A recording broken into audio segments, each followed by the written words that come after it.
So when we wrote the script for the announcement video this week, we did not have the information on Adopt a Family. And then, I don't know, about an hour after Karina recorded the videos, I found out we had the information. And not only did we have the information, but it was going to be set up today. So you can ignore everything Karina just said. But the display is set up in the lobby. When you came in, you may have noticed the wooden Christmas trees out there. That is the Adopt a Family stuff. And we are going to, after service is over today, you can stop by there. All the little ornaments that are hanging on those trees are gifts that those families, those kids have asked for. And so you can grab as few or as many as you would like. And then one of our team members, I believe Sarah, is going to be out there with a pad and paper. Just make sure you see her so that she can kind of notate who grabbed what so we can keep track of it all, because I'm told that tracking things is important. And so just want to make sure that happens, all right? So stop out there afterward if you would like to be a part of that. I also want to mention on that note something that you all won't get to see, but that you very much are a part of. One of the families this year asked for a refrigerator, which we've never had something that large that was on one of the gift lists. But one of the families asked for a refrigerator. And so Vanessa is working with the school district right now to coordinate how to make that happen. But as a church, we are going to be purchasing a refrigerator for that family so that they are able to have a place to store their food during the Thanksgiving and Christmas seasons. And so thank you all for your generosity, for making that an easy decision to say, yes, of course, we'll just purchase a refrigerator for these people. So thank you guys for that. You won't see the refrigerator here. We didn't feel like, carting it in and setting it in front of the trees probably was the best idea. But I did want you to know that because of your generosity, we will be purchasing that. So I'm grateful. We are grateful for that. Today we are in the story chapter 19. Last week I said 17. It should have been 18, but who's counting? We're in chapter 19 today, and chapter 19 is an interesting chapter. Really, kind of chapter 17, 18, 19. Chapters 18, 19, 20, 21, see who's counting, are all a very interesting portion of the story. Now, I called this sub-series A Nation in Exile because that's exactly what is the case for Israel during this series. They are a nation in exile. And of course, if you've been following along, if you know the journey we've been on, you're aware of kind of where we are. But if for some reason you haven't been following along, I want to very briefly get you caught up. Pull up the timeline for me, Maria. This is kind of the journey we've been on through the story. We started at creation, we've gone through Abraham and all the way down to where now we're kind of right around 538 BC. We've covered all this stuff, and ultimately what's so fascinating to me, one of many things that's fascinating to me about the Bible, but what you're going to see today is that the Bible does this really amazing job of hyperlinking stories together and demonstrating how these stories are connected to these stories and they're connected to these stories, and how through all of it, although the circumstances of the people involved change wildly, God doesn't. He doesn't. It's a powerful truth, and it's a reality that if you've been around the church at all, it's like, well, yeah, I know that. He's the same yesterday, today, and yeah, I know. But so much of, I think, the power of the Bible comes from this demonstration that however many thousands of years ago, when God began to interact with humanity, when he created and when he put Adam and Eve on the earth, and when he began to talk to them, and then down through the calling of Abraham and all the way down through the generations, as crazy as things get for the people involved, as hectic as things get for the people involved, as hopeless as situations are, as far as it seems like God has removed himself from his love for his people, the reality is that never happens. And this particular portion of the story, this time where Israel is in exile, is a time where God, I think in many ways, reconfirms with his people just who he is in a very powerful way. And so last week we covered in chapter 18, we covered the stories of Daniel and of Shadrach, Meshach, and Abednego. And I talked about how, the Israelites at this point, God's chosen people, they've been exiled to this foreign land called Babylon. And after we ended last week with the fact that after 70 years, God had prophesied through Jeremiah had prophesied that God was going to restore his people. He was going to begin to restore his nation after 70 years. And we ended last week with that beginning to happen. We're going to pick up this week right where that leaves off. And what I want you to do today is kind of pay attention as we go through the scriptures this week. And I don't have as much this week as I have in some other places, but I want you to pay attention to the fact that some of these story arcs today should sound a little bit familiar. Because a lot of what happens in today's chapter is kind of, again, they're not the same characters, it's not the same time period, but they're the same patterns that we have seen in other portions of the story. In pretty obvious fashion, I think. And it's those hyperlinks to what has come before that are so significant for this portion of the story. So, there's a king named Cyrus. He becomes king of Babylon. And Cyrus, because of the respect, in part, because of the respect and admiration he has for Daniel and his friends, decides that, I think I'm going to do something for the Israelite people. I'm going to send them back to Jerusalem, to their home, and I'm going to give them the resources that they need to rebuild the temple. And so he does it. And we ended right there last week, and I talked about this, but I don't want you to miss the significance of a powerful king saying, I'm going to give these people who are not my people, who are not my nation, I'm going to give them the opportunity to go home and to start to rebuild the most significant symbol in their city. It's a really powerful moment, but it's powerful not just because Cyrus gives permission, it's powerful because Cyrus gives them the resources. Cyrus actually takes out of the treasury of Babylon a significant amount of the gold and the artifacts that were initially taken from Jerusalem. He gives them to the Israelites and says, take these back with you. It's a really interesting moment for the Israelites who, while in exile, have to start to feel a swelling hope. Maybe what God said through Jeremiah was true. Maybe what God said through all these other prophets along the way, maybe it's true. Maybe God's not done with us, even though just a few years ago it seemed like all hope was lost. And so the people go home and they return to Jerusalem. They take the gold, they take the artifacts, and they begin to rebuild the temple. And as they do, the first thing that they rebuild is the altar. Now, this isn't, we don't use this as a very traditional church building, and so we don't have altars up here in the front like you might have seen in a church building that you grew up in or something along those lines. But there would have been like a physical altar, a place that the people would have gone and they would have offered sacrifices and they would have worshiped God there. And so they do this.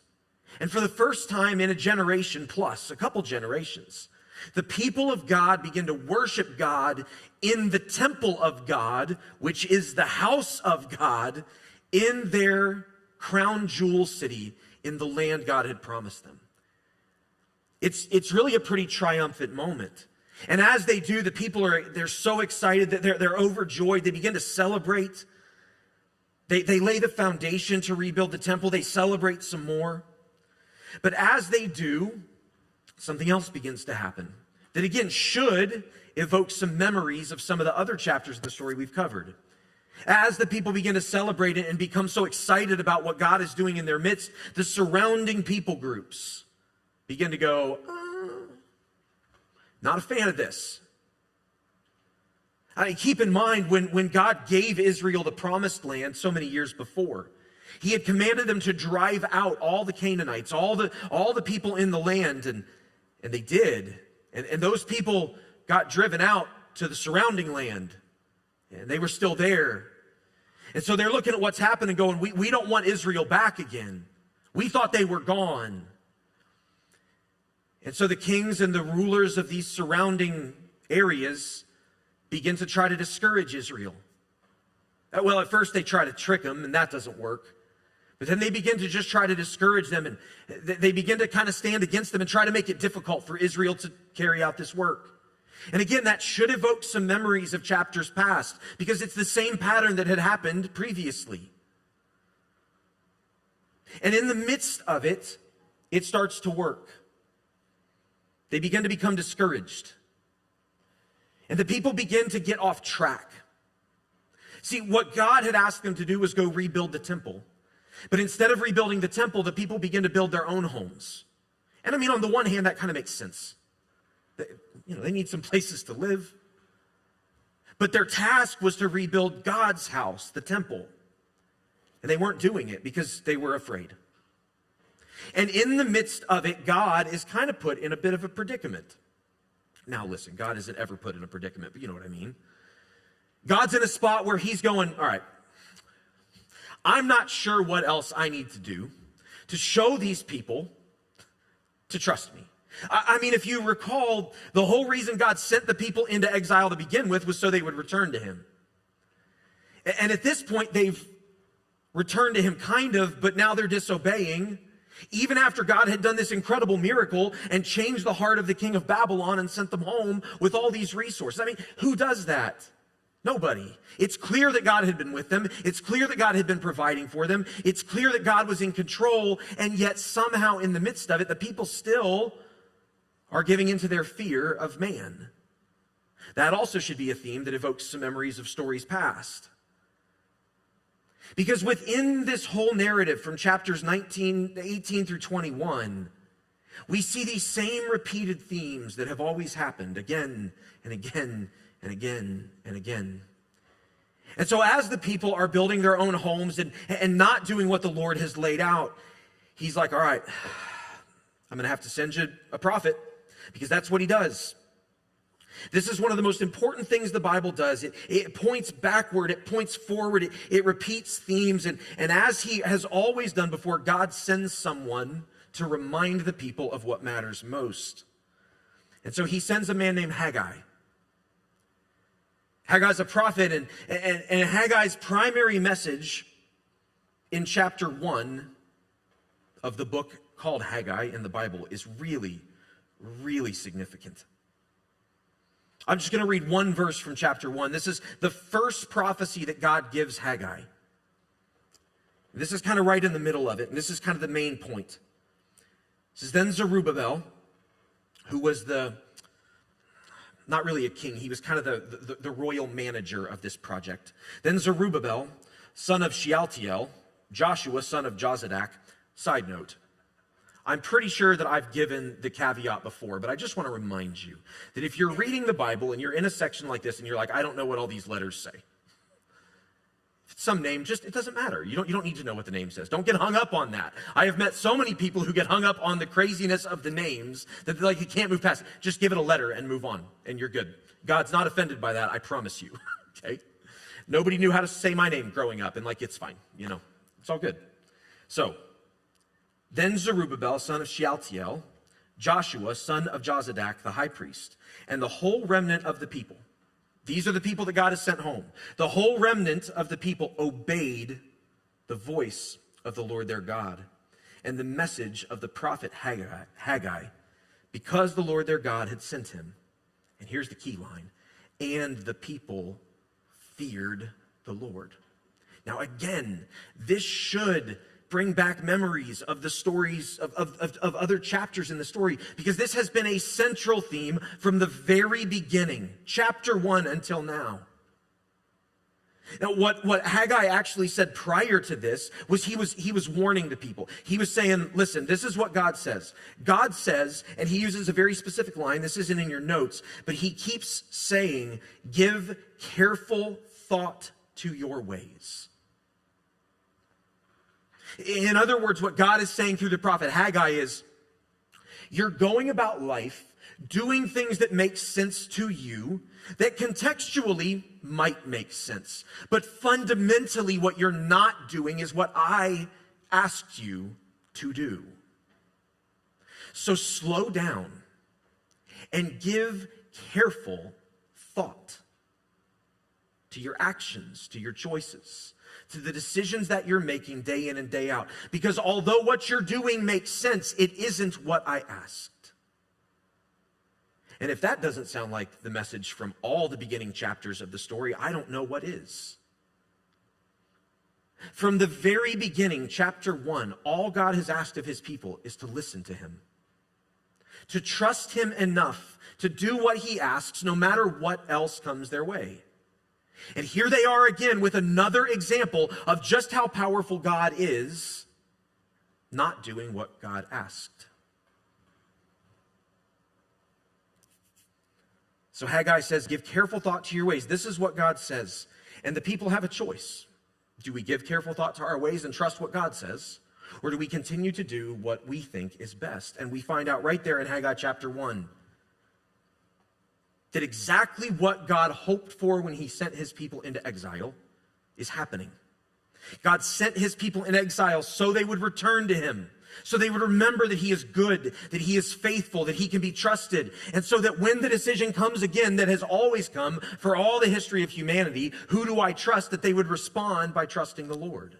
And they do. They get it right. And it's kind of shocking, honestly, because at this point in the story, the expectation that I have is that they're going to get it wrong, because that's been mostly what's happened. But they get it right. Now, just about a month later, God speaks again through the prophet Haggai. About a month and a half later, God speaks again through the prophet Haggai. And this time, God takes what he has said before. The people have demonstrated, okay, we're willing to do what God says. They begin to stand up against the enemies and those who are discouraging them, and they continue the work of building the temple. And as they do, God takes the prophecies to a different place, a more encouraging place, and a place that, again, should evoke some memories of story chapters in the past. In Haggai chapter 2, there's kind of this sequence of instructions that God gives, and this is one of them. It says, "But now be strong, Zerubbabel, declares the Lord. Be strong, Joshua, son of Jozadak, the high priest. Be strong, all you people of the land, declares the Lord, and work. For I am with you, declares the Lord Almighty. This is what I covenanted with you when you came out of Egypt, and my spirit remains among you. Do not fear." Oh, there's all kind of hyperlinks here. I mean, God himself says one pretty explicitly. This was my covenant with you when I came out of Egypt. Well, what was the covenant? The covenant was, I'm with you. I'm with you. I'm with you. It's a direct look back at one of God's many promises, but the central promise. In fact, it's the promise, if we look all the way back to Genesis, it's the thing that God desired, was to be with us. And beyond that, man, this particular passage reminds me so much of Joshua chapter 1. Be strong, do not fear. Be strong, do not fear. Be courageous, do not fear.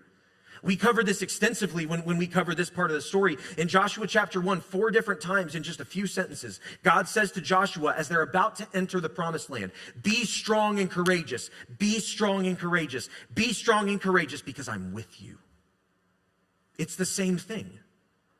Now, thousands of years later, to a different group of people in a different context, who are now returning to the land that God had given them all those years before when they were strong and courageous. It's the same thing. God isn't changing his tune. God isn't asking for anything different. He's saying, trust me, I'm with you, and because I'm with you, you don't have to be afraid any longer. So the people do it. And if this weren't enough, shortly after God raised up the prophet Haggai, he raised up another prophet named Zechariah, who has a book in the Bible named after him as well. And Zechariah comes along just in the exact same time period and begins to prophesy the same kind of things on behalf of God to the people. The same kind of things. This is from Zechariah chapter 8. It says, the seed will grow well. The vine will yield its fruit. The ground will produce crops, and the heavens will drop their dew. I will give you all these things as an inheritance to the remnant of this people. Pause. This sounds so much like what God said when he was initially promising the promised land. It's going to be a land of abundance. It's going to be a land that is so good. God's saying it's going to happen again. I will give you all these things. And then he says, just as you, Judah and Israel, the divided kingdom. Just as you have been a curse among the nations, so I will save you, and you will be a blessing. Do not, here it comes again, do not be afraid, but let your hands be strong. Now again, man, this should evoke some images. You ever hear God talk about his people being a blessing before? Because that was the central promise of Genesis chapter 12 when God called Abraham. I will make you a blessing. Those who curse you, I will curse. Those who bless you, I will bless. And you will be a blessing to all the nations. It's always been what God has wanted for his people. It's also interesting, it's kind of buried in here, but where God says, just as you, Judah and Israel, have been a curse among the nations, so I will save you. That second use of the word you, to the best of my understanding in ancient Hebrew, is a singular you. God is not just saying that he's going to make Judah a blessing and Israel a blessing. God is saying he's going to reunite them as one people to be a blessing to the world again. It's almost a direct repetition of the promise down through the generations. It's this way of, I think, of God saying, listen, what I've always wanted, what I've always been working toward, it's never changed. Who I want you to be, it's never changed. What I want for you, it's never changed.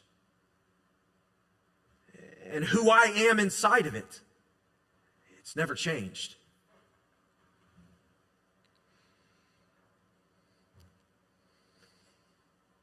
There's a theme that kind of emerges to me as I read these chapters of the story. This period of time when Israel is in exile. It's a period of time where it might be easy to kind of lose sight of the upper story of what God's doing, because there's just all these kind of weird lower story things happening, and they may not seem all that connected all the time. And yet this theme that happens throughout all of these stories, last week we covered Daniel, this week all of this, next week we're going to cover Esther, which is kind of this weird book that seems to emerge kind of out of nowhere in the midst of all of it. And then we're going to cover Nehemiah and Ezra in the following week. But kind of all these stories, they're connected, but they also seem kind of disconnected. And within it all, it's like, what? Frankly, kind of like, what's the point of all this? I think that a lot of the point of this section, of these stories together, of these stories individually, is it's an opportunity to look at who God is and say, oh, who he was then is still who he is now.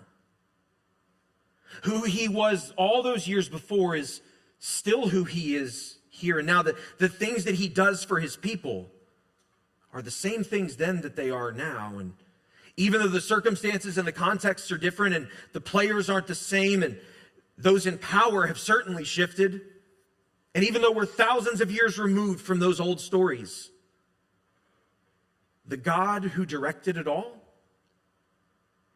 he's still the same God.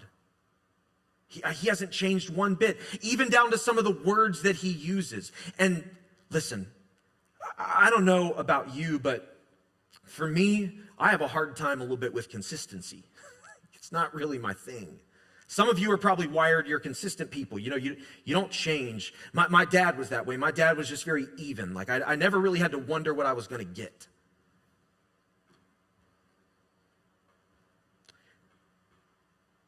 Those kind of people, they're some of the most peaceful people, aren't they? Not necessarily because they're always peaceful, but they're peaceful because you know what you're going to expect, or you know what to expect. You don't have to wonder when you enter into a conversation, are they just going to kind of flip on a dime? Or you just know day in and day out, moment in, moment out, I know what to expect. I know what I'm going to get. And when you have that level of stability and security and consistency within a relationship, it's just peaceful, isn't it? And so much of what I see happening at this point in the story is God reminding his people, I've told you who I am. I've demonstrated to you who I am, but but you've forgotten. So let's go back to the beginning. Let me remind you that no matter where you find yourself, in exile to a foreign king, I got that under control. If you find yourself in the promised land with enemies on all sides trying to discourage you from your work, it's okay.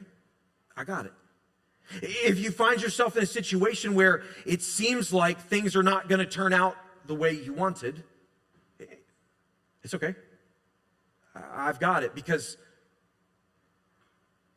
I've always been in control. And I've always been working for this one thing. And all I've ever asked you for is this one. And if you'll just listen to me, and if you'll just obey me because you trust me, I've got it. You don't have to be afraid. You don't have to worry. You don't have to be in fear. And so this time the people do it. They trust him. This remnant, we don't know exactly how many, but this small group of people who have returned to Jerusalem and who are beginning the work of rebuilding the temple, they trust the Lord. Something Israel hasn't done in generations.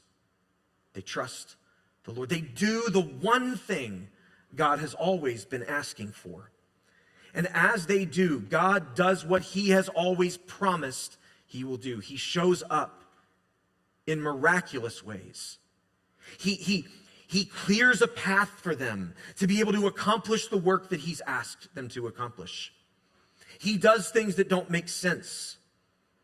And the people are in awe. In fact, at one point, again, Cyrus, if you remember at the beginning of the chapter, Cyrus is the king who issued the decree for the people to return to Jerusalem. Well, Cyrus has died. There's another king now named Darius. Those are names that should be familiar from the Daniel chapter. So this is all kind of happening in parallel. Darius comes to power. And when Darius comes to power, one of the things that the surrounding nations do is they write a letter to Darius. And they say, hey, king, the people are rebuilding the temple over here. And as they're doing that, they're saying that the previous king gave them permission and gave them all kind of resources, but we don't believe him. So king, why don't you go back and check your records? Go check the royal records and just make sure that that is actually what happened. And so Darius does. He sends some people and they go check the records and they come back and they find the decree that was written by Cyrus that confirms everything that the Israelites are saying. And Darius, again, I think in large part, listen, I'm reading between the lines here, admittedly, but I think in large part because of the faithfulness of Daniel, specifically. Darius looks upon it favorably. And Darius sends some instructions back. And these instructions are pretty remarkable.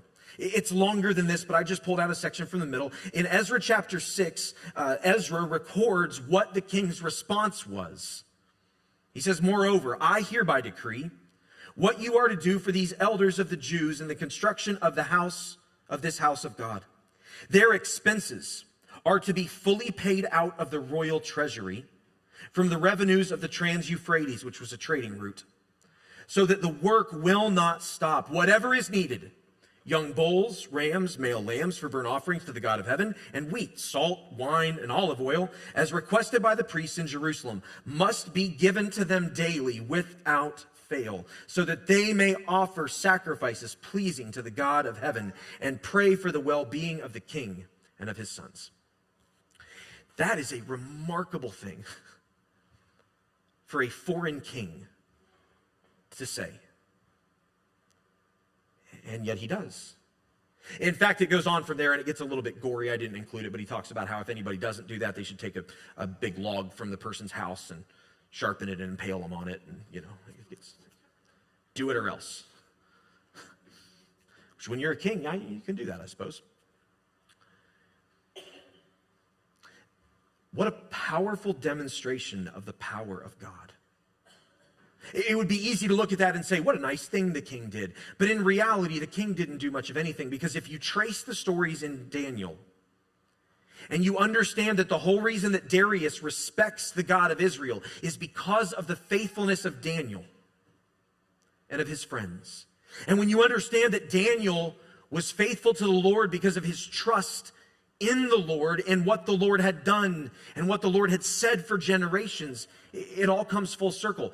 God said to Abram, I want you to be a blessing to the whole world. Daniel understood it. And when God sent them to Israel, or sent the Israelites to exile in Babylon, he said, plant roots, start families, invest, do the right things. And Daniel does it. And as a result, Daniel becomes a blessing to the most powerful king on earth. And as a result of that, that king comes to respect Daniel's God and sends Daniel's friends and people home, and in the end provides all the resources necessary, all because Daniel was obedient.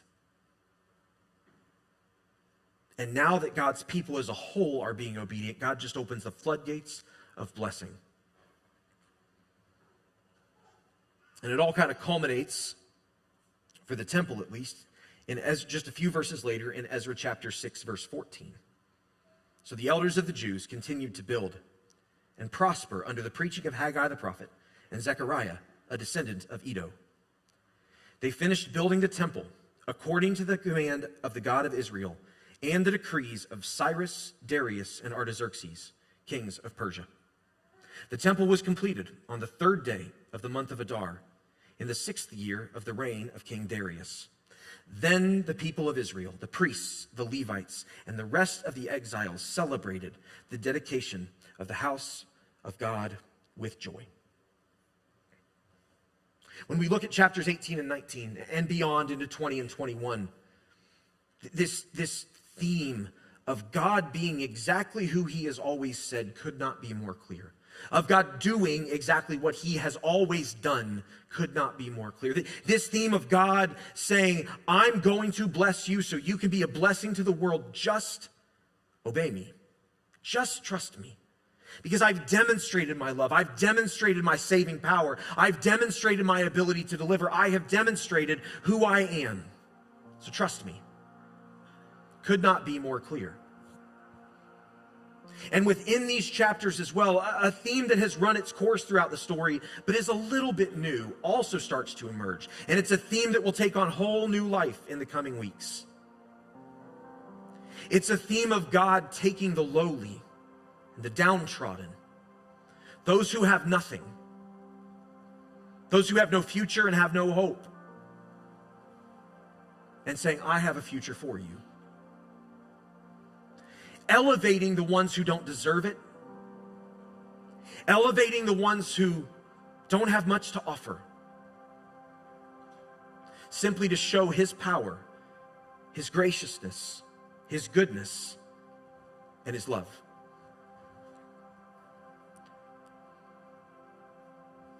And this part of the story, these chapters, all throughout this period of Israel being in exile, they highlight an incredibly important question. One that Israel had to grapple with at this point in time.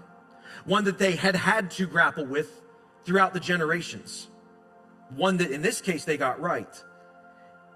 And a question that, quite honestly, is the central question of each of our lives.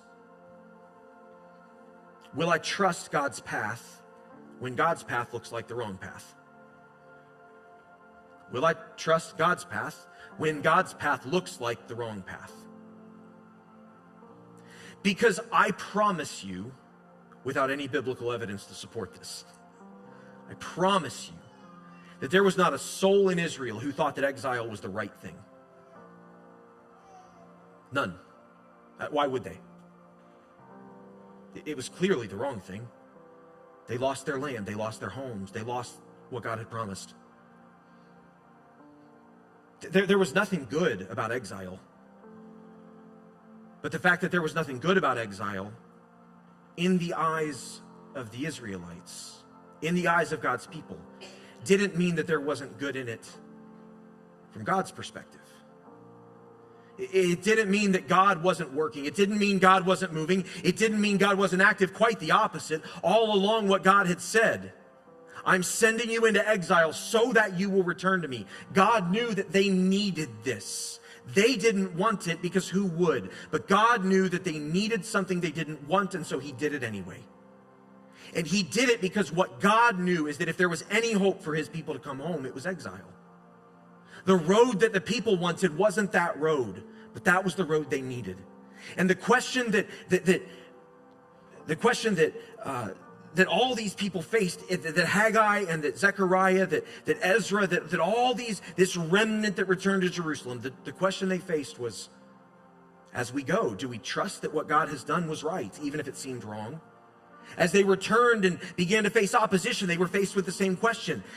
God has sent us here. Why would God send us here for then just this to all fall apart and our enemies to come against us? Why would God do that? Well, maybe the road that God sent you on doesn't look exactly like you thought. Maybe it looks like the wrong road. But if you trust him,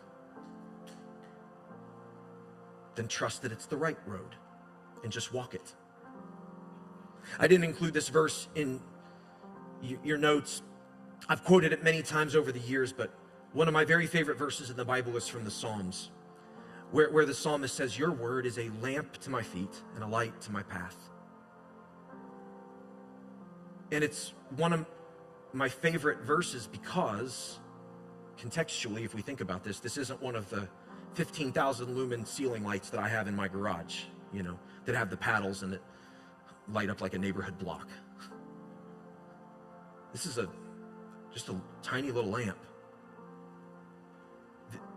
For the psalmist, when he says, "Your word is a lamp to my feet," you'd have had to hold that lamp down to see any more than a step in front of you. He's not saying, "God, you show me the whole road. God, you show me exactly what everything's going to look like." No, he says, "God, your word just gives me the next step. And I trust it. So I can't see the destination. I can't see where this road leads, but I trust that the step that you're giving me is the right one, period. So I'll take it." It's been a central question for humanity for the history of people. Will I trust God's path when God's path looks like the wrong path? Will I trust God's path when he places me in a situation that I don't like? Will I trust God's path when he doesn't pave the way for me to get to where I want to be? Will I trust God's path when all of the things around me seem like chaos and seem hopeless? Will I trust God's path when the marriage doesn't improve, when the kid walks away from the faith? Will I trust God's path when I lose the job that I love? Will I trust God's path when he asks me to go home and I don't want anything to do with that? Will I trust God's path when everything's successful and all at once it all comes crashing down? Will I trust God's path when God's path looks like the wrong path? All through the generations, it's the question God's been asking his people. And every single time God's people say, "Yes, I will trust the path. Yes, we will trust the path." Every time God comes through without fail, without hesitancy. After all the disobedience of Israel down through the generations, in only 70 years, God restores them. And he begins to give them a hope and a future, just as he had promised.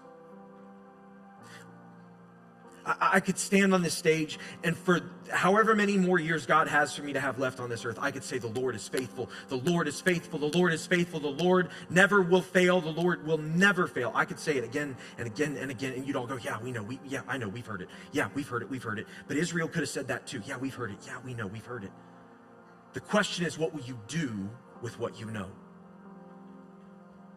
Will you listen? Will you obey? Will you walk? Will you take that step, whatever step it is that the Lord has for you? Will you take that one step and then trust that when you take that step, the Lord will give you another step and then another step and then another step, no matter the cost, no matter whether you understand it? Will you take the step? Because all the Lord has ever wanted for his people is that one step that we take out of trust in the love of a good and a gracious Father. Let me pray for us.